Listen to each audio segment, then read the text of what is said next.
Physics এরিয়ার education YouTube চ্যানেলের পক্ষ থেকে প্রত্যেককে স্বাগতম সুস্বাগতম। তো আজকে আমাদের টপিক হতে চলেছে কি রৈখিক বিবর্ধন, যার ইংরেজি নাম হচ্ছে লিনিয়ার ম্যাগনিফিকেশন।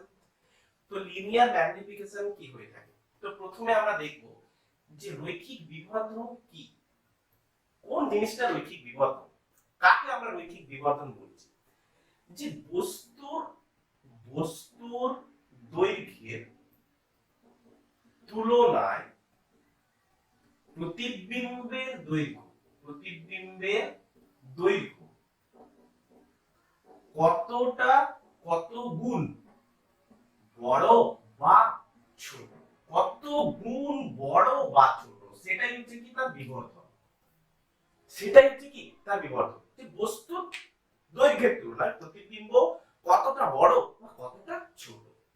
যে বস্তুর দৈর্ঘ্য ধরো 10 সেন্টিমিটার, প্রতিবিম্ব হলো কত 20 সেন্টিমিটার, তার মানে কি বস্তুর তুলনায় প্রতিবিম্ব দ্বিগুণ, প্রতিবিম্বের দৈর্ঘ্য দ্বিগুণ। তাহলে এই যে কত গুণ বড় বা ছোট, সেটা আমরা কি করে পরিমাপ করব, কি করে? তাহলে এই আমাদের একটা অবতল দর্পণ রয়েছে, অবতল দর্পণের কি হয়, বাইরের পাশটা ঘষা হয়ে থাকে। তো অবতল দর্পণ আর উত্তল দর্পণ দুজনের ক্ষেত্রে আমরা রৈখিক বিবর্ধন দেখব। তো আমি একটা বানিয়ে নিলাম, একটা উত্তল দর্পণের পাশাপাশি আমি বানিয়ে নিলাম। তো উত্তল দর্পণের কি হয়, ভেতরের পাশটা ঘষা হয়ে থাকে। ক্লিয়ার করতে পেরেছি? তো উত্তল দর্পণের বক্রতা কেন্দ্র হচ্ছে এখানটায় সি, আমি মানলাম। আচ্ছা, তো বক্রতা ব্যাসার্ধ যা হবে, ফোকাস দূরত্বটা আধা। ক্লিয়ার? অবতল দর্পণের ক্ষেত্রে কি হবে, এইটা হচ্ছে কি ওই গোলীয় দর্পণ, তাহলে ওই গোলীয় দর্পণের কেন্দ্র হচ্ছে এখানে, তাহলে এটা হচ্ছে বক্রতা কেন্দ্র, তার আধা হবে কি ফোকাস দূরত্ব। ক্লিয়ার? তো এবারে আমি মানলাম যে কোন একটা বস্তু কোথাও না কোথাও আছে, কোন একটা বস্তু এই জায়গায় আছে, উত্তল দর্পণের ক্ষেত্রে এই জায়গাটায় রয়েছে। ক্লিয়ার? বুঝতে পেরেছি? তো আমরা গত লেকচারে আমরা কমপ্লিট করে এসেছি কি যে উত্তল দর্পণের সামনে যদি কোনো বস্তু থাকে, তাহলে ডেফিনেটলি ও কি হবে, ক্ষুদ্র হবে, অসৎ হবে, ক্ষুদ্র তো হবে এবং অসৎ হবে। কিন্তু এর ক্ষেত্রে অবতল দর্পণের ক্ষেত্রে বস্তু বিভিন্ন অবস্থানের জন্য কখনো সৎ হয়, কখনো বা অসৎ হয়।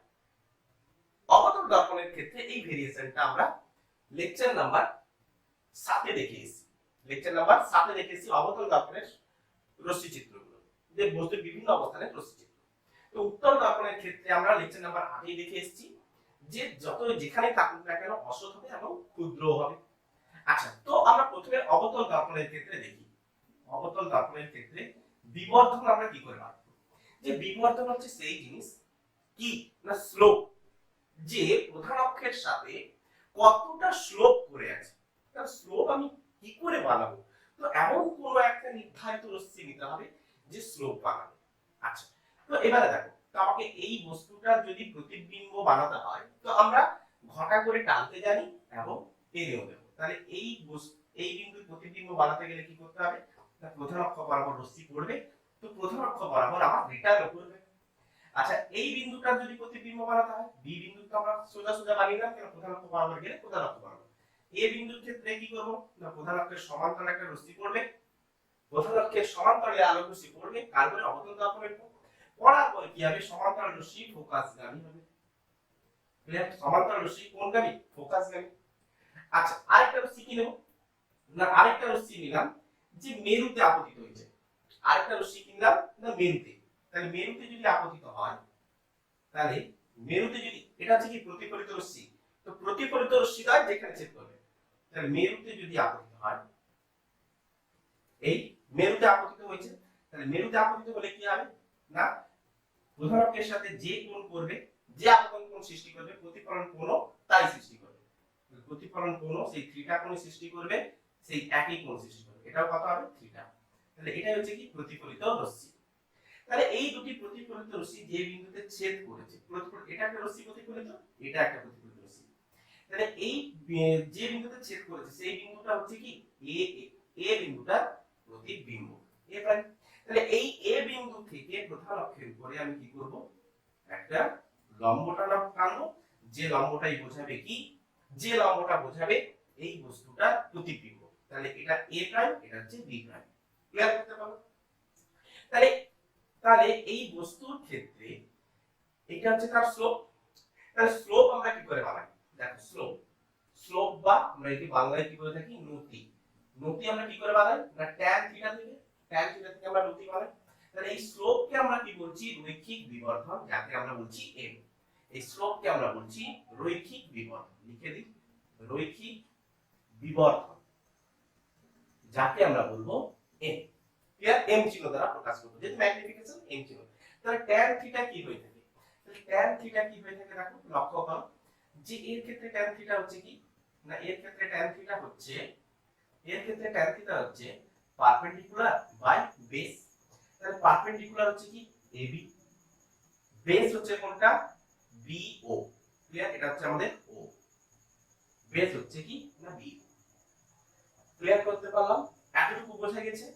আচ্ছা, এটা হচ্ছে কার? এটা হচ্ছে বস্তুর ক্ষেত্রে। এটা হচ্ছে এই এটা হচ্ছে কার? বস্তুর ক্ষেত্রে। বস্তুর ক্ষেত্রে আমরা tan থিটা বার করে নিয়েছি। তাহলে ab টা হচ্ছে কি? আরো আরো আমি ইজি করছি। ab টা হচ্ছে কি? বস্তুর হাইট। ab হচ্ছে বস্তুর হাইট। তাহলে অবজেক্টের অবজেক্ট অবজেক্ট হাইট লিখে রাখলাম। ক্লিয়ার?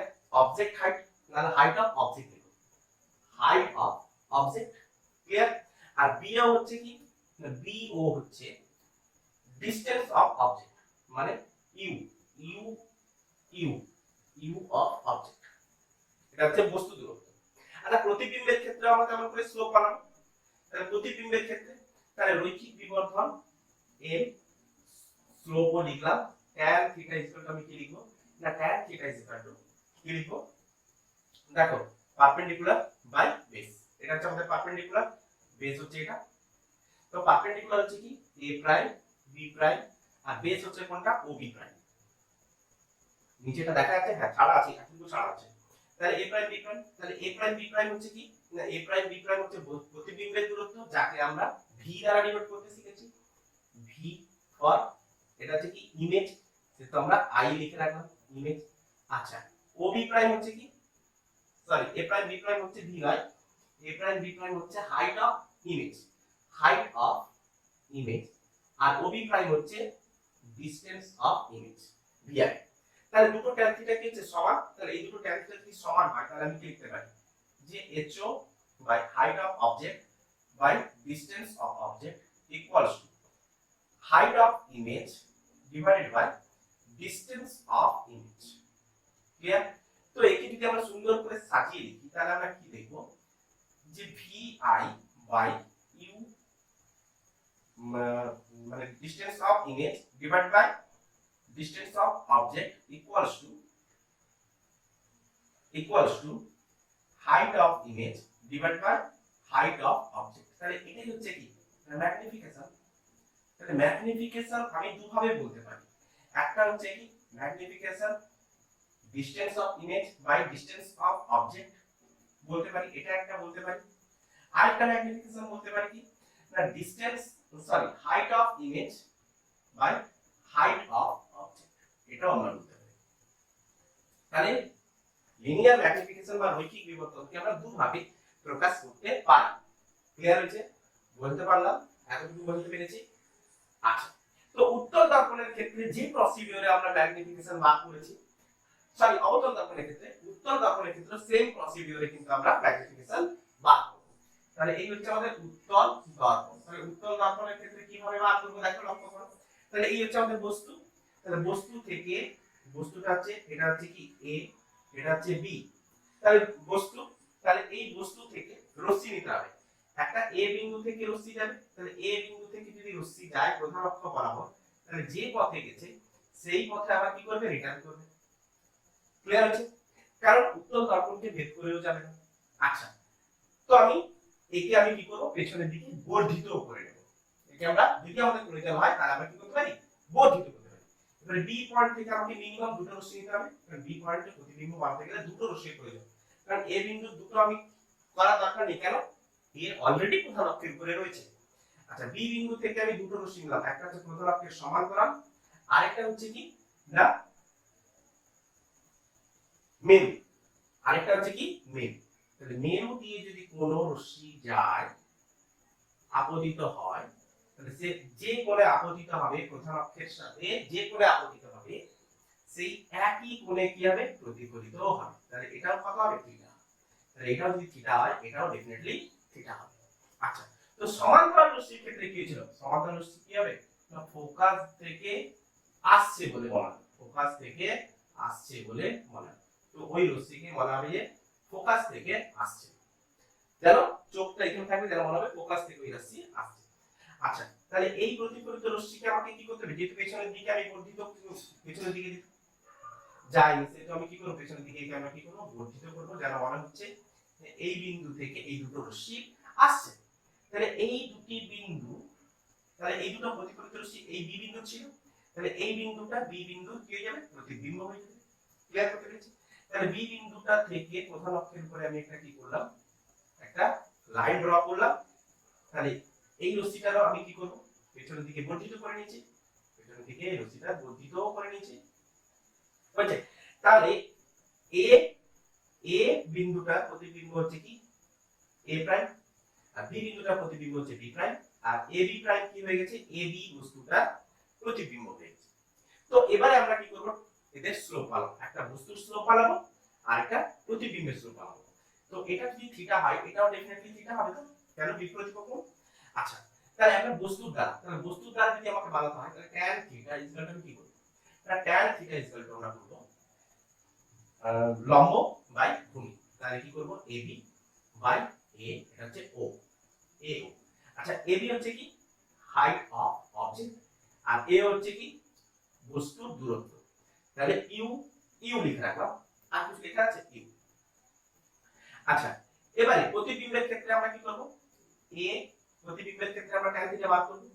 tan থিটা হচ্ছে কি লম্ব বাই ভূমি, তাহলে A prime B prime by O A prime O A prime.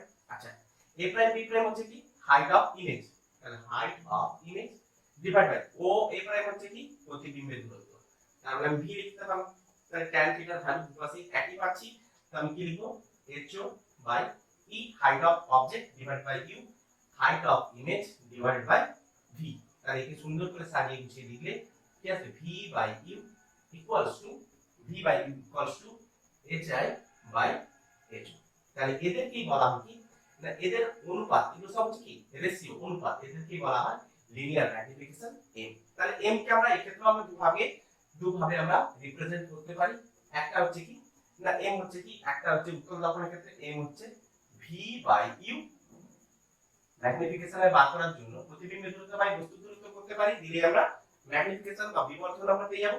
না হয় যদি প্রতিবিম্বের দূরত্ব বস্তুর দূরত্ব জানা না থাকে তাহলে হাইট দিয়ে দেওয়া থাকবে, যে কোনো একটা বার করতে পারবে। তাহলে প্রতিবিম্বের হাইট বাই বস্তুর হাইট, তাহলে যে কোনো একটা দিয়ে আমরা বিবর্ধন বার করতে পারবো। তাহলে দুটো সূত্র আমাদের কাছে থাকলো, তাহলে দুটোর ক্ষেত্রে দ্বারাই আমরা বিবর্ধন একই মান পেতে পারবো। তো যেহেতু বিবর্ধন প্রত্যেক ক্ষেত্রে বিবর্ধন, দেখো এই ক্ষেত্রে আমরা ম্যাগনিফিকেশন VI বাই V, এখানে V বাই U করতে পারতাম, আমি ইমেজ লিখে রেখেছি, এক্ষেত্রে আমি লিখতে পারতাম, কোনো আপত্তি নেই। দেখো এটা বস্তু দূরত্ব বাই প্রতিবিম্বের দূরত্ব বাই বস্তু দূরত্ব, তাহলে দূরত্বের একক কি হয়? হয় সেন্টিমিটার না মিটার না কিলোমিটার, যা খুশি। তাহলে যদি দুটো একক সেম দূরত্বের একক, তাহলে এককগুলো কি হবে? কাটকুট হয়ে যাবে, তাহলে কোনো একক থাকবে না, যার একক নেই তার মাত্রাও নেই। তো এই ক্ষেত্রে দেখো height of image by height of object, তাহলে এখানে হাইট মানে কি সেন্টিমিটার বা মিটারে আসবে। তাহলে যদি সেন্টিমিটার বা মিটার থাকে তাহলে উপরে মিটার নিচে মিটার কাটকুট হবে। তো এদের ক্ষেত্রেও একক থাকবে, যার একক নেই সে মাত্রাহীন। তাহলে রৈখিক বিবর্ধন হচ্ছে কি না রৈখিক বিবর্ধন এককহীন উপরন্তু মাত্রাহীন। রৈখিক বিবর্ধন মাত্রাহীন, এককহীন এবং মাত্রাহীন দুটোই। তাহলে এই ছিল তার গাণিতিক ব্যাখ্যা কিভাবে রৈখিক বিবর্ধন m = v / u আমরা রিপ্রেজেন্ট করে থাকি, বা m = hi / ho রিপ্রেজেন্ট করে থাকি, তার একটা ব্যাখ্যা, গাণিতিক ব্যাখ্যা। তো আশা করি এই ব্যাখ্যা তোমাদের কাছে খুবই উপকৃত হবে এবং ভালো হবে। তো তোমরা রৈখিক বিবর্ধন আশা করি বুঝতে পেরেছো। বেস্ট অফ লাক প্রত্যেক স্টুডেন্টকে। তো আজকে আমাদের এতটুকুই থাকলো। Good bye.